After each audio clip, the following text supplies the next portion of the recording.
வணக்கம். இன்று நம் உலகநாயகனும் உதயபாரதியும் இந்த நிகழ்ச்சியில நாம பார்க்க போற படம் உலகநாயகன் 11ஆவதாக நடித்த பருவகாலம்.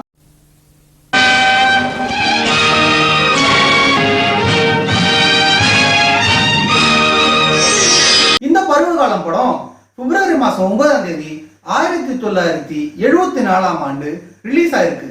இந்த பருவகாலம் படம் ஜூபிட்டர் ஆர்ட் மூவிஸ் ப்ரொடியூஸ் பண்ணிருக்காங்க. ஜோஸ் ஏஎன் பெர்னாண்டோ டைரக்ட் பண்ணிருக்காரு. இந்த படத்தோட சினிமாட்டோகிராஃபி மஸ்தான் அவர்கள், இசை தேவராஜன் அவர்கள். இந்த பருவகாலம் படத்தோட ஒரு போஸ்டர் கூட நமக்கு கிடைக்கல. அதனால இந்த படம் எத்தனை நாள் ஓடுச்சுன்னு நமக்கு தெரியல. ஆனா இந்த படத்தோட ஒரு கிராமபோன் டிஸ்கோட போட்டோ மட்டும் தான் நமக்கு கிடைச்சிருக்கு.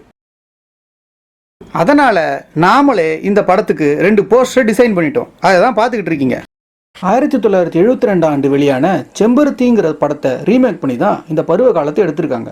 அந்த படத்துலயும் ரோஜா ரமணி மேடம் தான் ஹீரோயினா நடிச்சிருக்காங்க. இந்த படத்துல நடிச்ச நடிகர்கள் யாருன்னு பாத்தீங்கன்னா ரோஜா ரமணி அவர்கள். அவங்க தான் இந்த படத்துல ஒரு முக்கியமான ரோல் பண்றாங்க. அடுத்தது ஸ்ரீகாந்த் அவர்கள், பிரமிளா அவர்கள், உலகநாயகன் கமல்ஹாசன் அவர்கள், நாகேஷ் அவர்கள், அப்புறம் எஸ்வி சுப்பையா அவர்கள். இந்த படத்துல எஸ்வி சுப்பையா கிட்டத்தட்ட 12-11 படம் கிட்ட கமல் சாரோட நடிச்சிருக்காருன்னு சொல்லலாம். களத்தூர் கண்ணம்மால ஆரம்பிச்சு இடையில ஆனந்த ஜோதியில மட்டும்தான் அவர் இல்லைன்னு நினைக்கிறேன். அன்னை வேளாங்கண்ணிலையும் அவர் வராரு.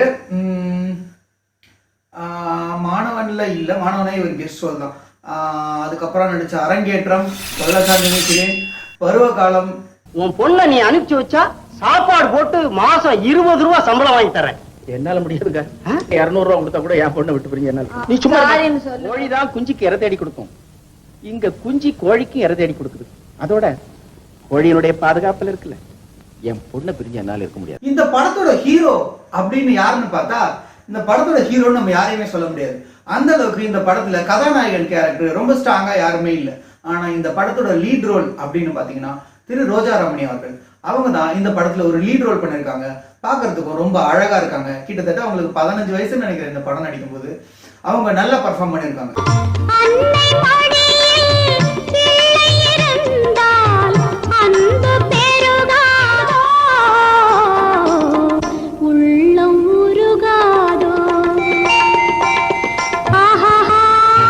அடுத்து இந்த படத்துல நடிச்ச நடிகர்களான ஸ்ரீகாந்த், நாகேஷ் அவங்கள தான் முழு நீளமா படத்துல வராங்க. அவங்களோட பர்ஃபார்மன்ஸ்லாம் ரொம்ப நல்லா இருக்கு. நான் தான்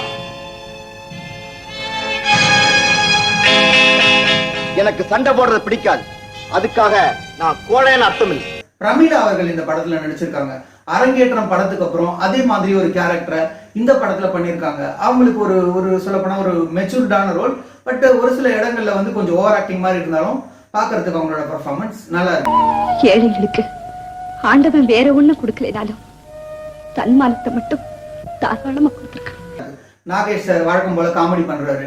அதுக்கப்புறம் இதுல இந்த படத்துல ஒரு டிஃபரெண்டான ஒரு எக்ஸ்பீரியன்ஸ் அப்படின்னு எதுன்னு பாத்தீங்கன்னா இந்த மாதிரி காமெடிஸ் நம்ம நிறைய பார்த்துருக்கோம்.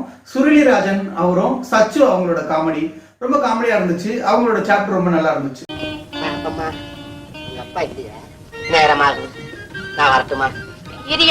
உனக்காக ஆப்ப செய்து வச்சிருக்கேன். நான் கூட இன்னும் சாப்பிடல. பால் போட்டுருக்குது. வெளிக்கடவை நான் அடைச்சிட்டு வந்துட்டேன். அப்படி இருக்கும்போது எப்படி உள்ள வந்தேன்? இந்த பருவகாலம் படத்தோட கதை அப்படின்னு பார்த்தோம்னா இந்த பருவகாலம் அப்படிங்கிறது தான் இந்த படத்தோட கதை. அந்த படத்துல ஆனந்த பவன் அப்படின்னு ஒரு ஹில் ஸ்டேஷன்ல ஒரு லாட்ஜ் இருக்கு. அந்த லாட்ஜுக்கு ஒரு பருவ காலத்துக்கும் ஒரு குறிப்பிட்ட கஸ்டமர்ஸ் வராங்க. வேட்டைக்காரர் மாதிரி ஒருத்தர், இன்னொருத்தர் வந்து குதிரை ஓட்டுறவர், இன்னொருத்தர் ஒரு சாமியார் ஒருத்தர் வர்றாரு.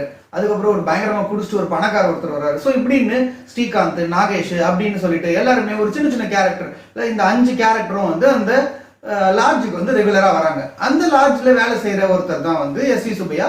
அவரோட பொண்ணு தான் வந்து ரோஜா ரமணி மேடம். அவங்க வந்து எடுபடி வேலை மொத்தத்தையும் அவங்க தான் பண்றாங்க. அந்த மாதிரி ஒரு வேலைக்காரியா அவங்க இருக்காங்க. வேட்டைக்காரத்து லட்சணமா வரும்போதே பறவையும் கையுமா வருகிற பறவை எல்லாம் வந்துருக்கு. இது அப்போ நல்ல வேட்டை சொல்லுங்க. வேட்டை மட்டுமா, விருதும் கூட இருக்கு. இந்த பருவத்துல முதலா பூத்தது. Is it? ஆல்ரைட். நீ ஜீப்ல இருக்கிற பெட்டி படுக்கையெல்லாம் கொண்டு வந்து என் ரூம்ல வச்சிரு. ஓகே? சோ இப்படிதான் வந்து அந்த பருவகாலம் ஒரு பருவகாலத்துக்கு ஒருத்தர் வர மாதிரி இருக்கு. ஸோ அந்த லாட்ஜில் புதுசாக வந்த ஒரு கஸ்டமர் தான் வந்து ஸ்ரீகாந்த். அவர் தான் வந்து அவருடைய தம்பி தான் வந்து உலகநாயகன் கமலஹாசன். மிஸ்டர் என்ன சார் இங்க நல்ல லாட்ஜ் தங்குறதுக்கு ஏதாவது இருக்கா? லாட்ஜ் இருக்கு, ஆனந்த பவன்னு பேரு. நான் சாதாரண லாட்ஜ் தேடல. ஒரு சாதாரண லாட்ஜ் இல்லைங்க, பெரிய அரண்மனை, ராஜா வாழ்ந்த மாளிகை.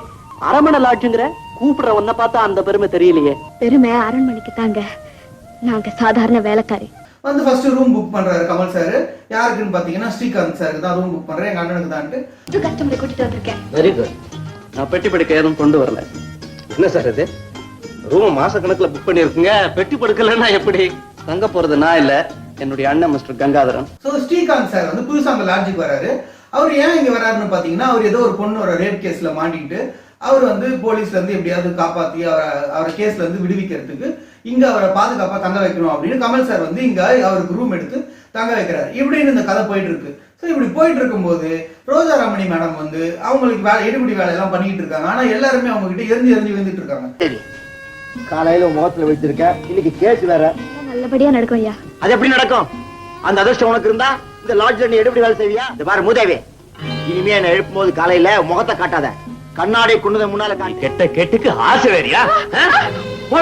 ஒரு கட்டத்துல ரோஜா ரமணி மேடம் ஏஜ் அட்டன் பண்றாங்க. ஏஜ் அட்டன் பண்ண உடனே இவங்க எல்லாருடைய பிஹேவியரும் டோட்டலா மாறி. What a change. நான் வரைஞ்ச படத்தை பார்க்க உனக்கு ரொம்ப ஆசை இல்ல?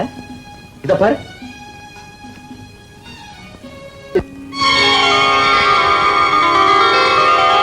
அப்படி பாக்குறீங்க?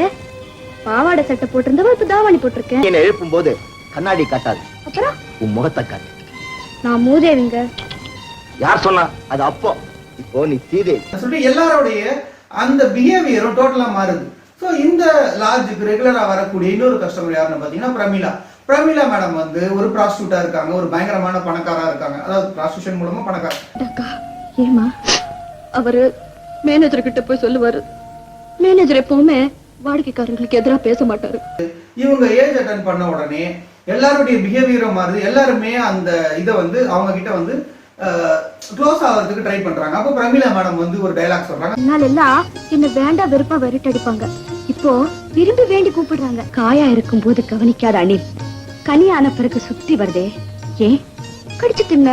ஆமா, கனியும் கண்ணியும் உண்ணு, கவனமா நடந்து. இந்த சுச்சுவேஷன்ல லாட்ஜ்ல இருக்க மொத்த பேரும் தண்ணி அடிக்கிறாங்க.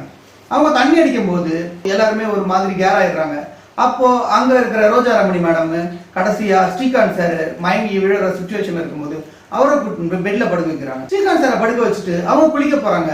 அப்ப அவங்க குளிக்கும் போது யாரோ திருட்டுத்தனமா அவங்கள ஒளிஞ்சு வந்து பாக்குறாங்க.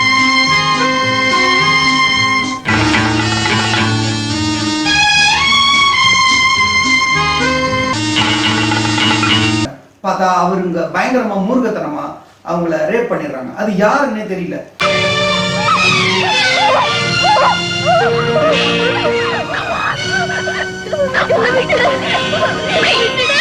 அதுக்கப்புறம் அடுத்த நாள் எஸ் சி சுப்பையா சார் வந்து மலைக்கு போயிட்டு வராரு போல. அப்ப ஏதோ பிரச்சனை ஆயிட்டு வராரு. பார்த்தா தான் பொண்ணு கெடுக்கப்படுறது தெரிஞ்சு ரொம்ப ஆவேசப்படுறாரு. நல்ல வாழ்க்கை குடுன்னு கேட்கறதுக்கு வந்தேன், என்ன இப்படி பாதி வெளியில திருப்பி. நான் கெட்டு போயிட்டேன்ப்பா, கெட்டு போயிட்டேன், கெட்டு போயிட்டேன். சொல்லு. தெரியலப்பா, இருட்டுல யாருன்னு எனக்கு தெரியலப்பா. பொய் சொல்லாத, மறைக்காத. நடந்ததானே எப்படி அடையாளம் கண்டுபிடிக்க முடியும்? நிறையாதங்க பாவத்தை செஞ்சவன் எங்க ஓடி ஒளிஞ்சாலும் சரி, அவனை தேடி கண்டுபிடிச்சு வெட்டாரு. போயிட்டு லாட்ஜ்ல சத்தம் போடுறாரு, இந்த பருவ காலம் முடிஞ்சு போச்சு, அடுத்த பருவ காலத்துக்கு தான் எல்லாரும் வருவாங்க, அவங்க வந்த உடனே அந்த கல்பிரிட் யாருன்னு கண்டுபிடிக்கலாம் அப்படின்னு அந்த லாட்ஜ் மேனேஜர் சொல்லிடுறாரு. அதுக்கப்புறம் அந்த ஒரு வருஷம் வெயிட் பண்றதுக்குள்ள அது நம்ம வெயிட் பண்ண குழந்தை வெயிட் பண்ணுமா, குழந்தை பிறந்துருது. ஸோ அந்த குழந்தைய எடுத்துக்கிட்டு அடுத்த பருவ காலத்துக்கு அவரு S C Subbaiah sir, Pramila madam இவங்கெல்லாம் வந்து அந்த குழந்தைக்கு யார் அப்பா அப்படின்னு கண்டுபிடிக்கிறது தான் மீதி படத்துடைய கதை.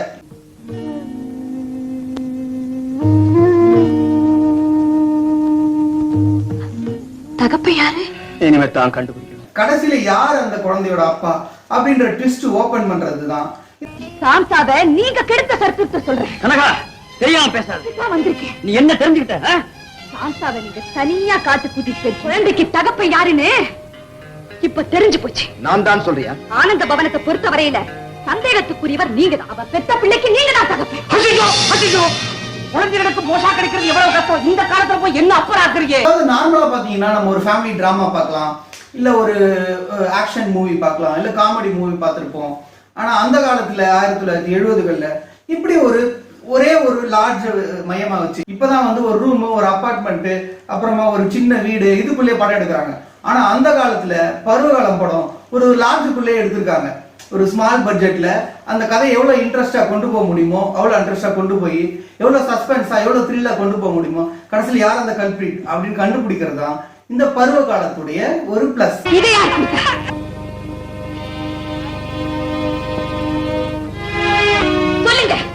இவ பெத்த பிள்ளை, இவ அனுமதி இல்லாம நடந்த கொள்ளை.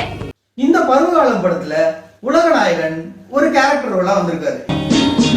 மிஸ்டர் ராஜன், நீங்க பிரபல வக்கீல் மட்டும் இல்ல, எங்க குடும்ப நண்பரும் கூட.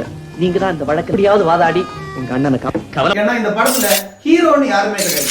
ஆனா உலகநாயகன் கேரக்டர் ரோலா பண்ணாலும் ஒரு முக்கியமான ரோல் பண்ணிருக்காரு. படத்தோட செகண்ட் ஹீரோவே அவருன்னு சொல்லலாம்.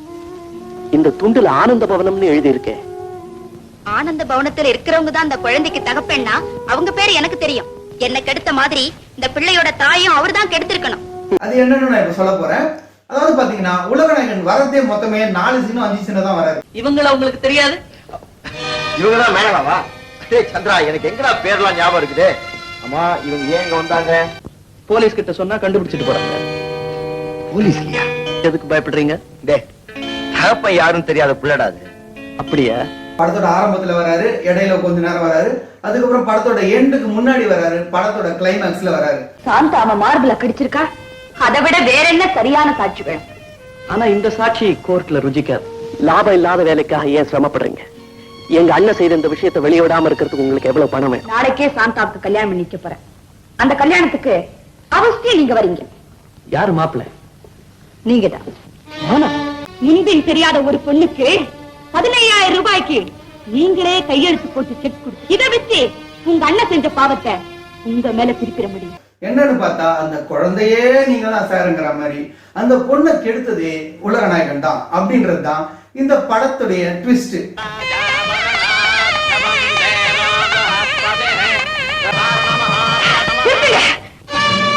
தாலி கட்டாதீங்க. தம்பி தொட்டு தாலி கட்டுறது தர்மப்படி உன் மனைவி.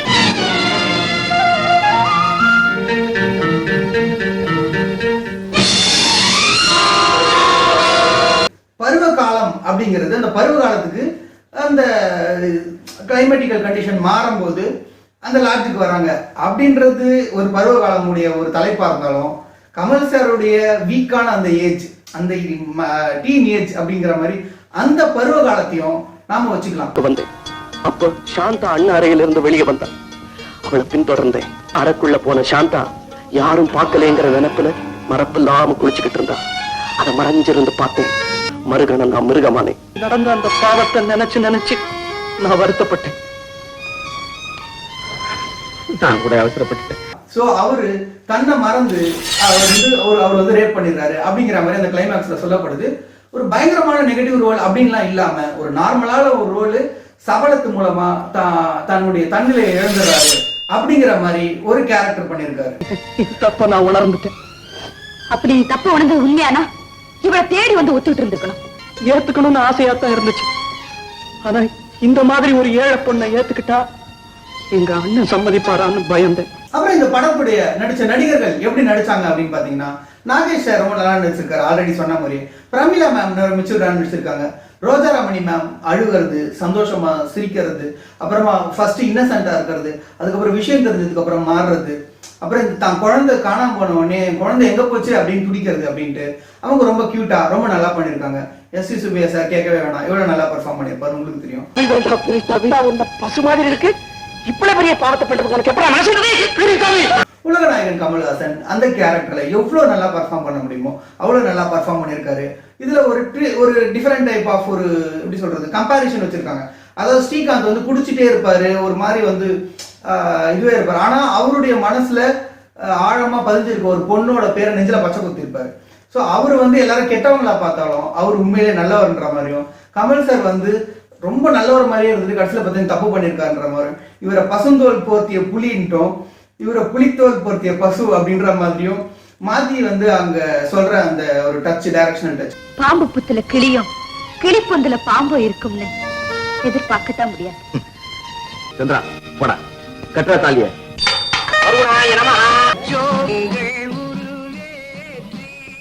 அப்புறம் ஒரு முக்கியமான விஷயம், அதாவது இந்த பருவகாலம் படம் சொல்லப்போனா எங்களுக்கு அதோட இதுவே கிடைக்கல. அந்த படத்தோட பிரிண்டே ரொம்ப கிடைக்காம இருந்தது. அப்புறம் ரொம்ப கஷ்டப்பட்டு எங்களுக்கு ஒரு பிரிண்ட் கிடைச்சது, அதான் நாங்கள் பார்த்தோம். ஆனால் அதுக்கப்புறமா யூடியூப்ல ஒரு பிரிண்ட் இருந்தது, நாங்கள் அதை பார்த்துருக்கோம். பட் எந்த டைம்லையும் இதை வந்து காப்பிரைட்ஸ் மூலமாக பேன் பண்ணுவாங்க போல இருக்கு. ஸோ இந்த லிங்கை வந்து யூடியூப் லிங்கை நான் உங்களுக்கு ஷேர் பண்ணுறேன். அப்படி உங்களுக்கு கிடைக்கலனாலும் என்கிட்ட வந்து சாஃப்ட் காப்பி இருக்கும். ஸோ நீங்கள் வந்து என்னை கான்டாக்ட் பண்ணீங்கன்னா என்னுடைய அந்த காப்பியின் மூலமாக நீங்கள் படத்தை பார்க்கலாம்.